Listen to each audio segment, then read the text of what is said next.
যখন এই ছবিটি তৈরি হয়েছিল ওই সময় বাংলাদেশে কোনো হরর মুভির নাম নিশানাও ছিল না। একটি সিনেমা বানানো হয় সিনেমা হলের জন্য, সিনেমা হল দর্শকদের জন্য, দর্শক দেখলেই আসলে সিনেমাটা পরিপূর্ণতা পায়। ব্যাটে বলে ম্যাচ করে না, কারণ ব্যাটে বলে ম্যাচ করা বলতে সিনেমা রিলিজ হলেই আসলে আমার আপনাদের কাছে আসতে ইচ্ছে করে, কিছু বলতে ইচ্ছে করে সিনেমা নিয়ে। সো আমার এই ছবিটি রিলিজ হচ্ছে, ছবিটির নাম ডেঞ্জার জোন। এটি একটা আগের ছবি। সীমান্ত ঠিক যেটা বললো যে এই ছবিটি পুরনো হয়নি। আপনি যখন ফুটেজ দেখেছেন অথবা টিজার দেখেছেন, কেউ বলতে পারবেন না যে ছবিটি পুরনো ছবি, ছবিটি আপডেট ছবি।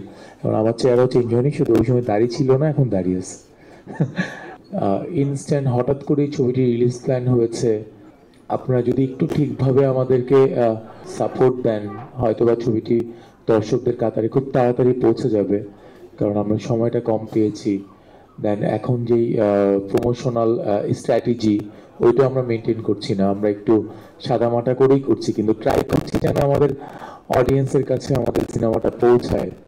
সো আমি চেষ্টা করব আজকের এই দিন থেকে শুরু করে আপনারা এই ছবিটির প্রচার চালিয়ে যাবেন।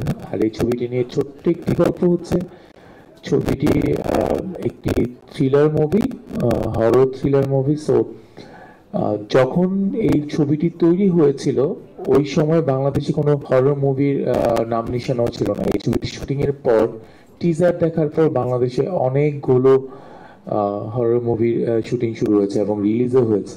বাট আমি বিশ্বাস করি অনেক ছবি কমেডি হয়ে গেছে, বাট আমাদেরটা কোনো কমেডি হবে না, আমাদেরটা রিয়েলি একটি ভালো ছবি হবে এবং এটা দেখে মানুষ বের হওয়ার সময় ভালো কিছু বলেই বের হবে, মানে এটা আমার বিশ্বাস। সো আপনারাও নিরাশ হবেন না, আপনারা যারা আছেন তারা যেদিন যেদিন আমাদের ছবিটি রিলিজ হবে প্লিজ আপনারা দেখে আমাদেরকে অপিনিয়ন দেবেন। এবং আমার অডিয়েন্সকেও বলছি যে প্লিজ আপনারা দেখে আমাদেরকে আসলে আপনাদের কথা শেয়ার করবেন, কারণ একটি সিনেমা বানানো হয় সিনেমা হলের জন্য, সিনেমা হল দর্শকদের জন্য, দর্শক দেখলেই আসলে সিনেমাটা পরিপূর্ণতা পায়। আমি ছবিটি নিয়ে আশাবাদী, ছবিটি ভালো যাবে। আমাদের অডিয়েন্স এই ছবিটিকে দেখে আবার রিটার্নলি তার ফ্যামিলিকে নিয়ে আসার মতো ছবি, ফ্যামিলিকেও নিয়ে আসবে। সো সবাই ভালো থাকবেন, থ্যাংক ইউ। সংবাদ, ফিচার ও অনুষ্ঠানের জন্য ভিজিট করুন সংবাদ প্রকাশের ওয়েবসাইট এবং যুক্ত থাকুন ফেসবুক পেজ ও ইউটিউব চ্যানেলের সঙ্গে।